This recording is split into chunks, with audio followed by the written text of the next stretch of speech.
but he picked us.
I was sitting here reflecting on his last year's accomplishments by the WHA.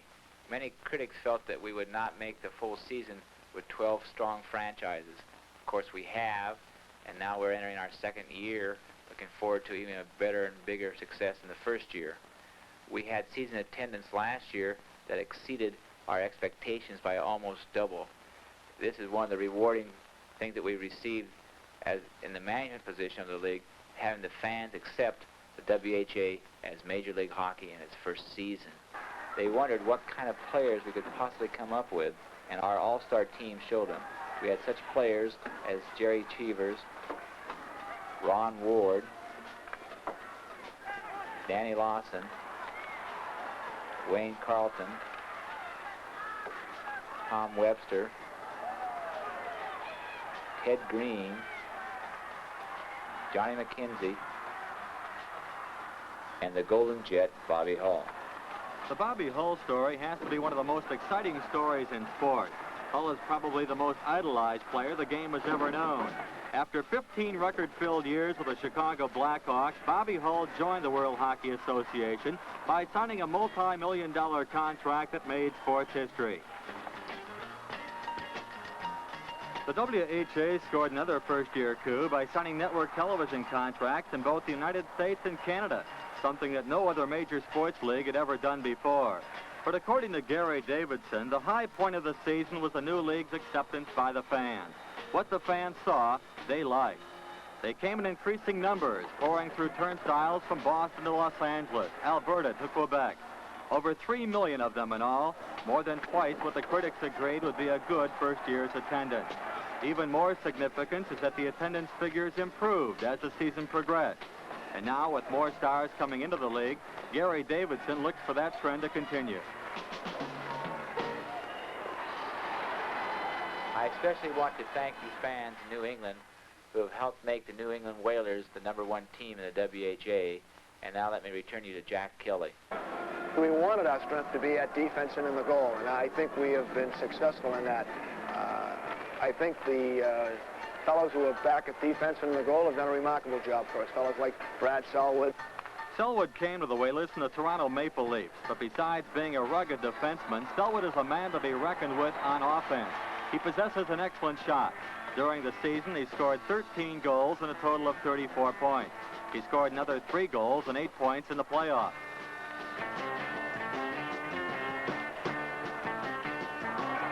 Selwood generally plays alongside Jim Dory, who was a teammate of his at Toronto, as was Rick Lee. They and Ted Green brought a total of 19 years of National Hockey League experience to the Whalers, so it's no wonder the Whalers are known for their defense.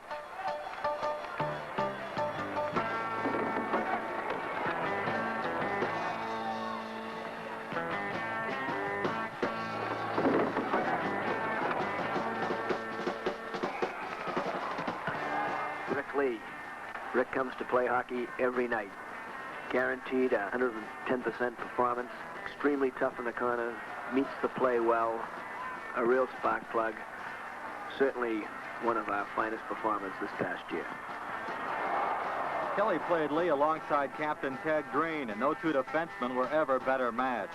Lee is especially aggressive in the corners and very effective at getting the puck out of trouble. Offensively, Lee scored 30 points during the season. He got 10 more in the playoffs, including 3 goals.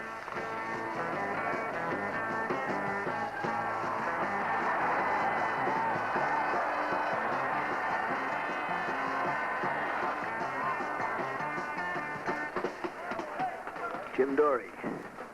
Jim moves the puck extremely well. Very clever at hitting his forwards and carrying the puck out of his own into the ice. He is also an excellent playmaker. Dory was the Whalers' 5th leading scorer last season with 63 points. He scored another 19 points in the playoffs, and only Tom Webster and Tim Sheehy scored more. Paul Hill, probably one of the underrated defensemen in our league. Certainly did a great job all year long. Tremendous at blocking shots, moving the puck out of his own end of the ice. Definitely the best 5th defenseman in our league. Jack Kelly got his first look at Hurley when Hurley was an All-American at Boston College, playing against Jack's Boston University team. Hurley spent 3 years in the minors, moving up to the Whalers from the Boston Braves, the American Hockey League. Considering the 4 established defensemen playing ahead of him, Paul didn't figure to get in much playing time, and at first he didn't. But midway in the season, Hurley was needed to fill in for a few games at forward. And he did such a good job hitting people that Kelly gave him more and more ice time on defense. As Kelly put it, all the defensemen hit, but Paul rubbed people out. Al Smith. This is where it all begins. Have to have that good goaltending, that steady goaltending to be a contender. Al is a money player, can really come through when the chips are on the table. Kelly says that Al Smith was probably the Whalers' most valuable player in the playoffs, and Bobby Hull agrees. Smith played every minute of every game in the playoffs, winning 12 and losing only 3. He also played in 51 of the 78 regular season games.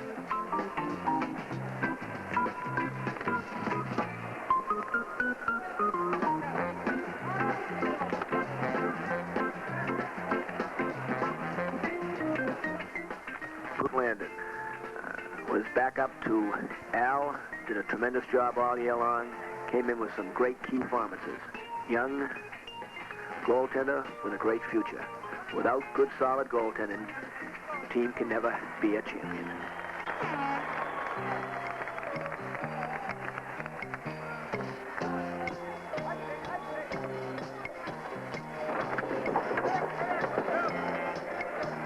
Ted Green, captain of the New England Whalers. Ted has done a tremendous job for us all year long. I didn't know what to expect for myself or for the team at the start of the year. Or I should say for myself, but for the team, on paper it looks like we had a real good hockey club.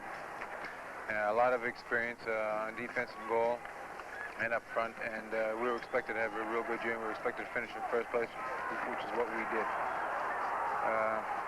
As for myself, I was pretty apprehensive about the whole thing. But as the season went on, I could see that this league has great possibilities. The league is very competitive, and second half compared to the first half, we've drawn more fans. The Whalers' winning record was one reason the Whalers were the World Hockey Association's best drawing franchise. The presence of Ted Green was another. Green built up a tremendous following during his 10 years with the Bruins. The Boston fans loved him, and the feeling was mutual. It was for that reason that Ted passed up the chance to return to his hometown of Winnipeg to play for Bobby Hull's Jets. With the Bruins, Green was the most hated gate attraction in the National Hockey League. He was known as Terrible Ted Green, but Green claims the label no longer fits. He says he is not the rough and tough player he once was. Well, maybe not, but as a Whaler, Green still employs the skill, muscle, and guts that made him the Bruins' most valuable player. You have to have a lot of intestinal fortitude and a lot of courage to play this game. It's a man's game, it's a tough game, and I think anybody who's timid will find himself not in the game too long. Green says that he is using abilities more than ever and that he is not taking all the penalties he used to. The record bears this out. But when Ted Green throws a body check or takes somebody into the boards, the fans react. And speaking of intestinal fortitude, Green says that is what it takes for a player to play up to his potential when he may not feel like playing, either mentally or physically, and to endure all the traveling and the rigorous schedule. Ted Green has it. He never missed a game for the Whalers. He played despite a series of hand and wrist injuries, and he played well, setting an excellent example for the team's younger players. And the results came amazingly fast. As the younger players developed and gained confidence, the Whalers evolved from a conglomeration of individuals into a team, and then into champions. I am the oldest fellow in this club, and a lot of the younger fellows, especially guys who haven't played pro before, sort of look towards me for advice in certain situations, and did ask me for advice, and I tried to help them out the best I could. But as a captain and a parent leader of this club, I just try to do my leadership through my work on the ice. Green cites the Whalers as an example of the development of the American hockey player. The Whalers have 5 American-born players and 5 others who played college hockey in the U.S. Players like Tim Sheehy, Larry Plow, Tommy Williams, Kevin Ahern, John Danby, and Paul Hurley. Even the coach and general manager, Jack Kelly. Kelly won 2 straight NCAA championships at Boston University before joining the Whalers. It was his first experience with a pro team, and a challenge to be sure. But Jack Kelly more than met that challenge. Jack Kelly's pulled a couple of surprises on me this year that I've never seen in National Hockey, and that is a move when we're 2 men short. We started to have players rotating instead of running all over like we do 3 against 5. The players rotate, and it's a system that at the beginning of the year I didn't think was going to work. But I feel that's probably the best way to work out this system is the one that Jack has. And there's been a lot of said about college coaches coming to professional ranks, and Jack is a fine example of a person who's never played professional hockey or coached professional hockey, and has got a lot of his points across strongly to the guys and has done a tremendous job for us.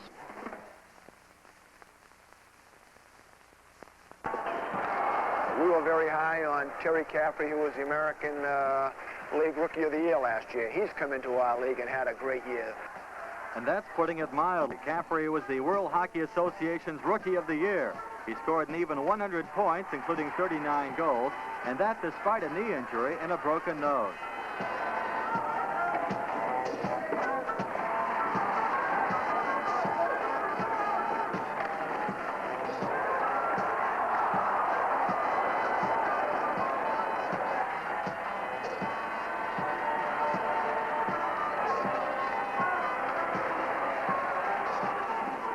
Timmy Sheehy, who is just an amateur, but a highly rated amateur, has come on and done very well for us. And I could go on, and I'd hate to overlook any one particular boy. But certainly, we have had good balance up front and good scoring, and that's been a little bit of a surprise to me.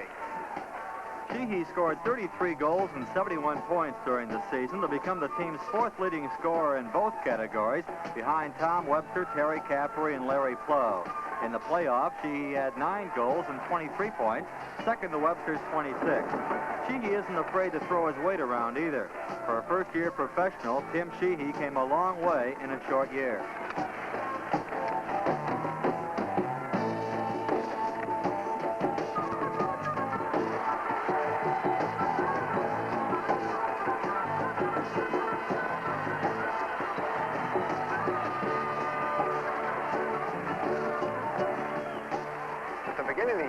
Felt if we were going to be weak, it would be up front. We weren't too experienced in the forwards. We went with some young amateurs, some college boys who had no professional experience, and that was a reasonable gamble. I felt confident they would adjust and come along with the season, and I think the record proves that they have done just that. Certainly the confidence of having experienced defense and experienced goaltending has helped these young players develop, and probably more than any other reason, the experience of former NHL players has contributed the greatest part in the development of our young players.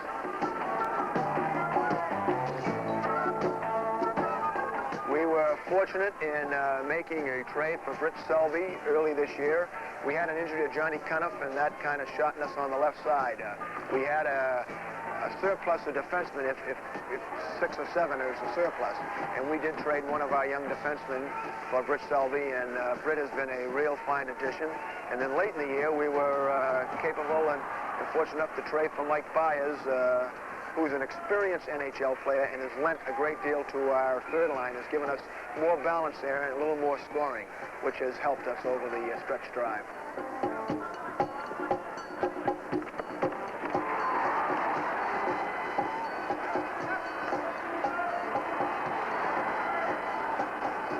The forwards, they've surprised us. We have more scoring power than we probably thought we were going to have. Players like Tommy Webster, coming off a year's inactivity, has had a super year.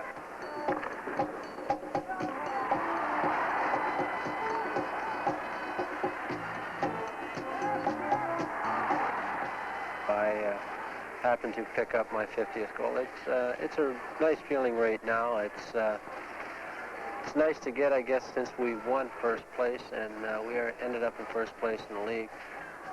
But I have to give a lot of credit to my centerman, Terry Caffrey, who I've been playing with as a regular for most of the season, and my left winger, Britt Selby, who's helped me out quite a bit.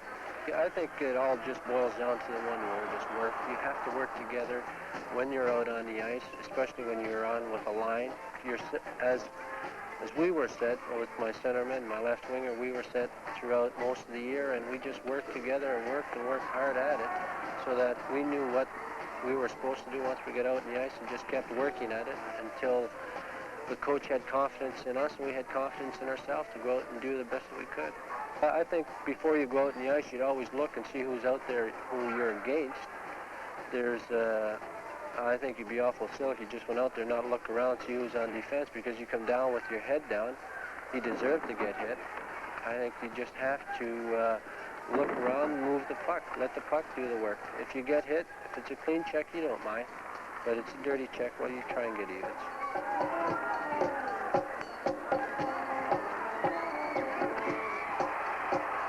I'm awful proud to be a member of the WHA, that I'm glad that I made the jump to come to Boston, because it is such a great hockey town, and of course they support the team. The people have been very, very patient with our hockey club.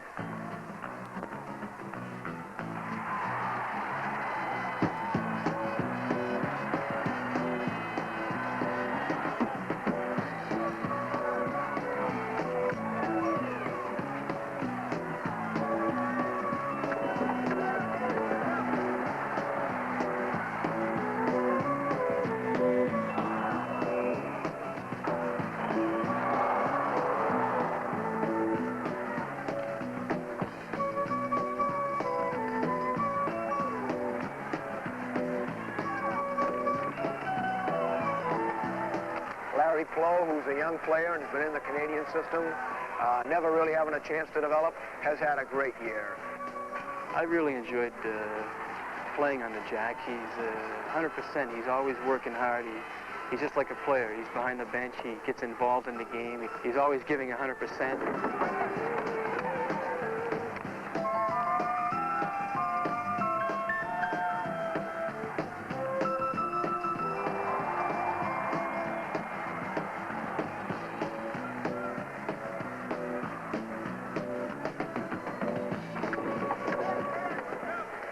I think we've had a real successful season. I think fans-wise, we've averaged about 10,000 fans at the Gardens here. We ended up in first place, and this is what we were out to do in the beginning of the year, is have a first-place team in Boston. We knew we had to have a first-place team to compete with the Bruins, and a great point in the history of the Whalers was Tommy Webster scored 50 goals, and there's only 11 men in the history of Major League Hockey that have scored 50 goals, and I think we're pretty happy about that.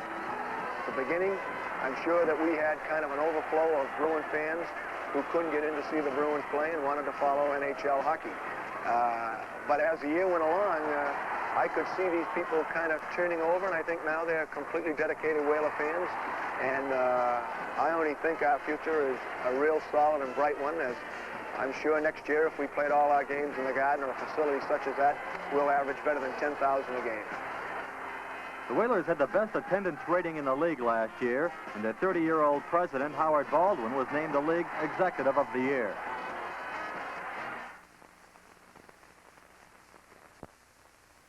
Your New England Whalers have a season ticket plan to fit the needs of every fan. Season tickets can be purchased for all 39 home games or 1 or 2 convenient 20-game plans. All plans include that important season's opener.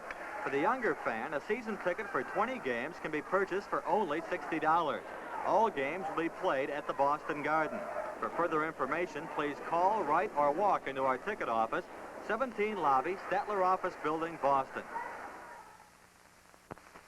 I'm very happy with the way things turned out. I'm very pleased for Coach Kelly for the way he's handled the matter. It was a new experience for him being a coach, a professional coach out of college hockey, and I think he accepted the challenge quite well. When I negotiated my contract, the one thing that I wanted to be able to control was the hockey operation, and that was very important to me. That was a very clear point right from the beginning, that the hockey operation would be my part of the franchise, and they have left that entirely to me. I'm kind of pleased the way the boys have come on, the way they've worked, the pride they've taken within themselves and for the team, and the goals that they've set for themselves and the way they've worked towards them. I think I have to be pleased with that part of it.